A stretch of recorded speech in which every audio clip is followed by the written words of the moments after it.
Dr. Donna Gilman, and I am here with Jen to answer more of your questions that you submitted to the Over It podcast. Hi, Jen. Hi, Donna. How's it going? It's going well. I'm wondering what the listeners have come up with this time. What's our first question?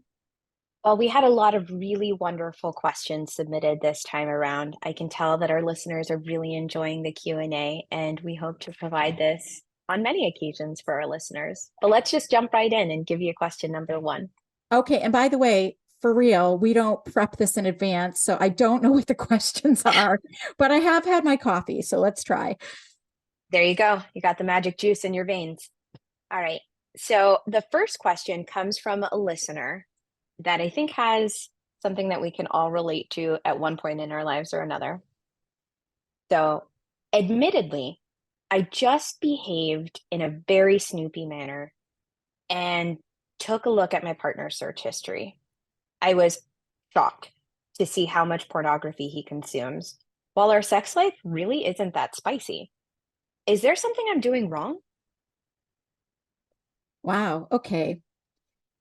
Well, thank you for your question. And is there something I'm doing wrong? It kind of threw me a little because usually what I hear from people is, oh my God, I had no idea my partner was watching porn.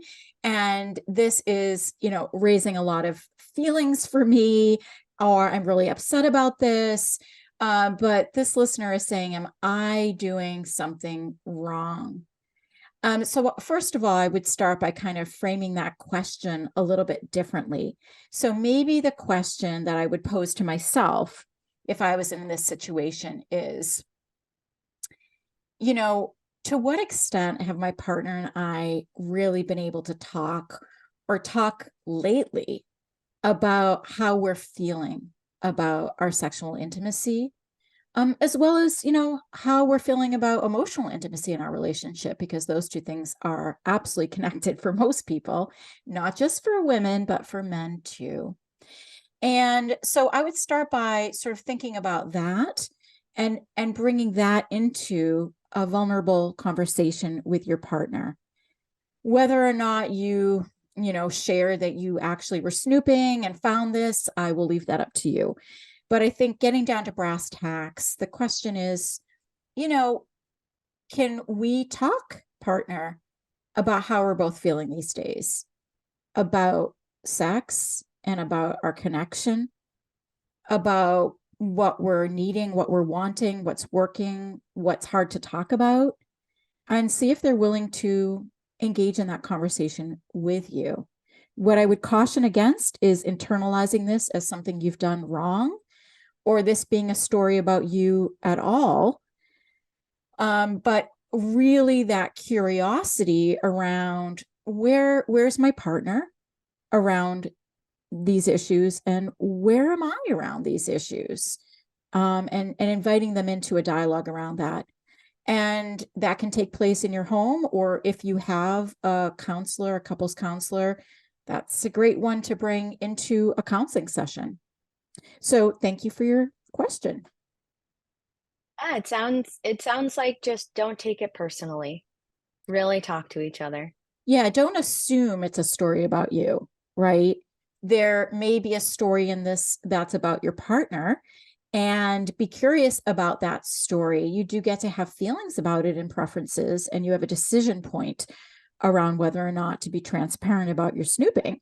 But also really using that great curiosity to be open to have a deeper understanding of maybe the complexity of what's going on for your partner and also your own complexity, and how much of that are you sharing with one another. Excellent. All right. So we'll move on to another question from a listener where they said, and here's a trigger warning for all my divorcees. It feels like my ex uses our children as a chip in a game to keep some control. We've been divorced for over a year, and I still feel like I'm under his control. Do you have any advice for someone newly divorced and needing to regain their sense of self? Mm.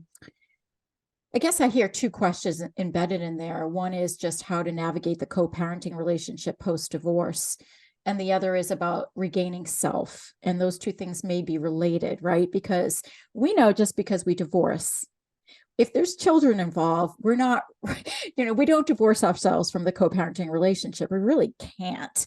Right.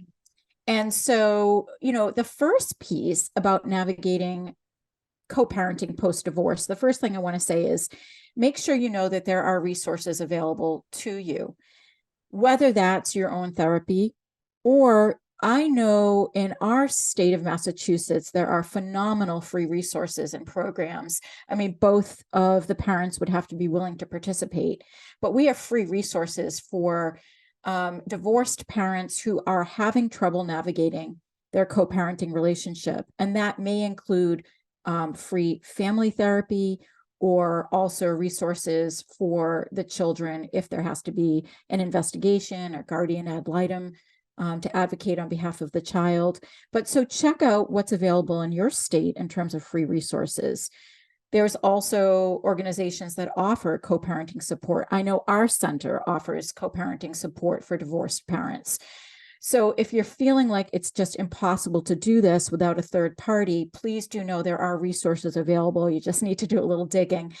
And so, yeah, I mean, this is a really common thing that the children are triangulated. They can be triangulated in marriage and they can be triangulated in divorce.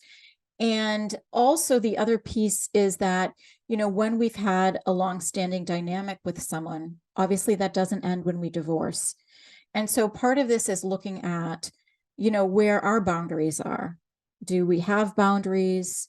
Are we expressing them to the ex-partner? Are they being respected? Are they not being respected?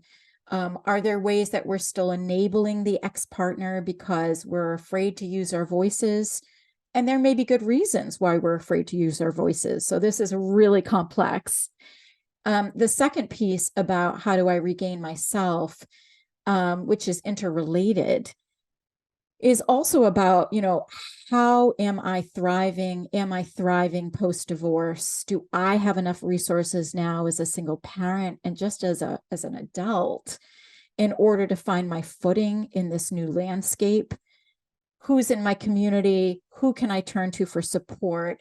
I mean, all of that. If you're feeling alone, which is a symptom of today's society, do know that there are resources out there for you to connect with other people who are going through what you're going through. There are support groups and there are meetup groups, and you don't have to do this really alone. And so I'll kind of leave it at that because it's a really complex question, and just thank you for writing in. Speaking of feeling alone, one of our writers writes in, and I think this might connect with quite a few people listening in. So it's Christmas. I recently came out to my family, and now they want little to nothing to do with me.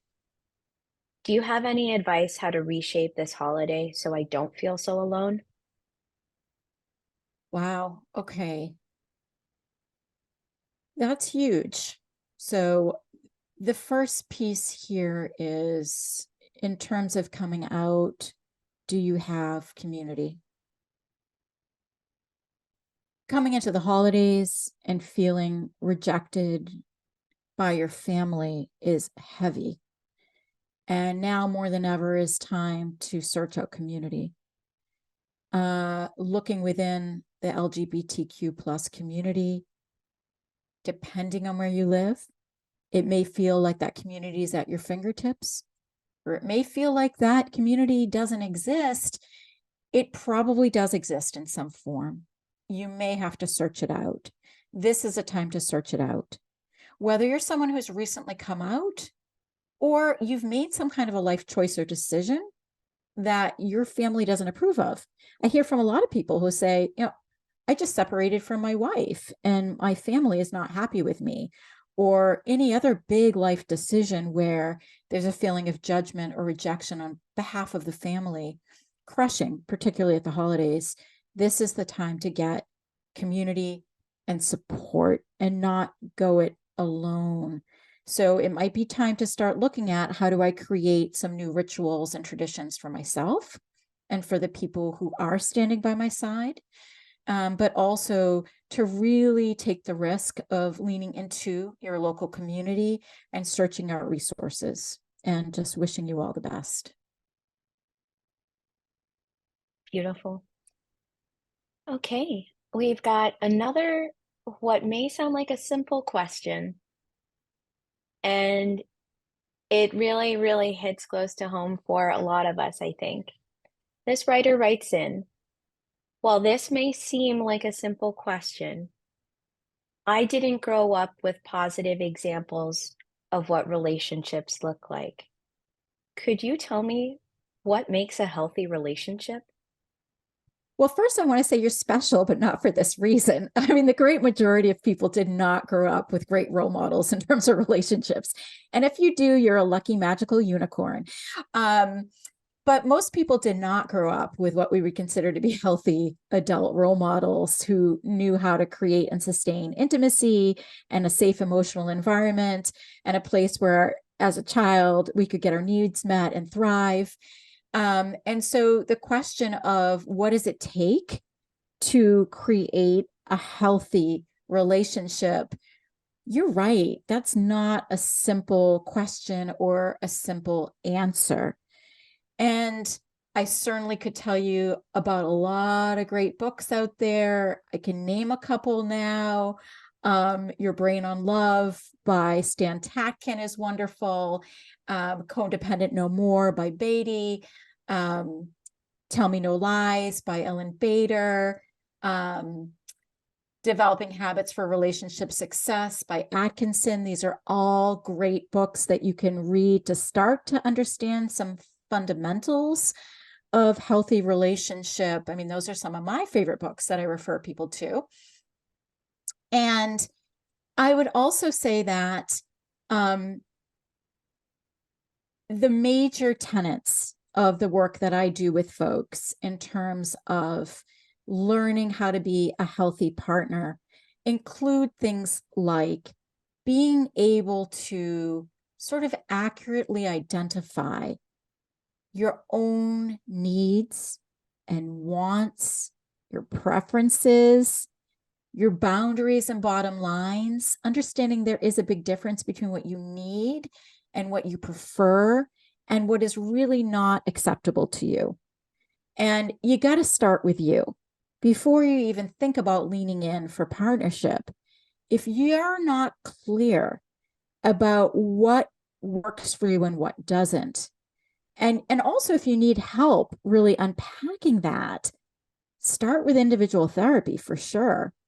And if you're in a relationship and both of you are struggling in some ways to self-define, and you're kind of putting it on the other person in mind read what you need or want, get some couples therapy.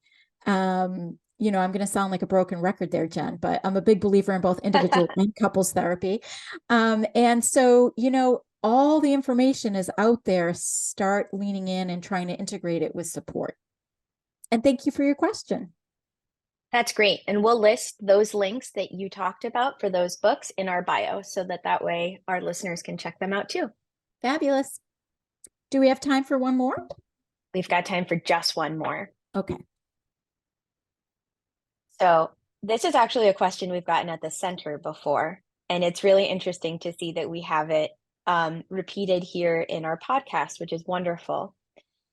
But the question goes, my partner has recently been voicing her interest in a polyamorous relationship. To me, it just sounds like she wants to cheat. Is there more to it than I'm picking up? Well, first of all, I honor the curiosity of the question because this could feel incredibly threatening. As to whether or not there's more here, I don't know. But I would say that when there's a situation where one partner starts to become interested in the idea of polyamory or opening the relationship, do not try to figure this out on your own. Because often what we see are couples that come in after they've sort of tried to open the relationship because one person wanted that and disaster ensues. Even the decision about whether or not to open a relationship, the arc of that decision, it could take months to figure that out, whether that's really going to be an environment, a relationship that's going to work for you, whether you want to be part of that, why your partner wants that, what is the complexity that's going on for your partner. I mean, all of that, it really warrants a process. It really warrants support and scaffolding in order to do a deep dive over time about what this means for your partner, what that means for you, and really whether or not that's something you want to participate in, or if in some ways this means that the relationship may be having to move towards ending or changing the landscape. We don't know. And that's the bottom line. We don't know. And my biggest advice is do not try to navigate this on your own. Your openness and curiosity to try to understand what's going on for your partner is amazing. But you can't do it on your own. This one's too big. That makes sense. I mean, we need someone to help us with big decision making as we're growing and learning. What would make this any different? Right, right. So, I mean, as always, Jen, I just want to thank the listeners of Over It who keep writing in with their questions. We encourage you to continue to do that. You can do that by finding us through Spotify, Apple, Amazon, YouTube. We're everywhere. Find us, write in. If you're enjoying the podcast, please consider liking, following, and sharing. And from both Jen and myself, thanks so much. Thanks for listening. Thanks for listening.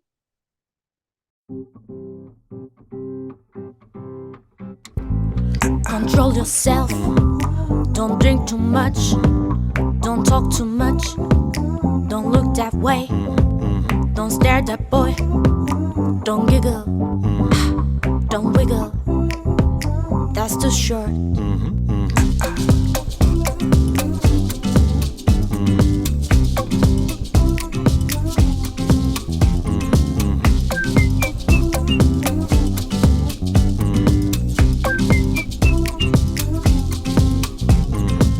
No one can shackle me.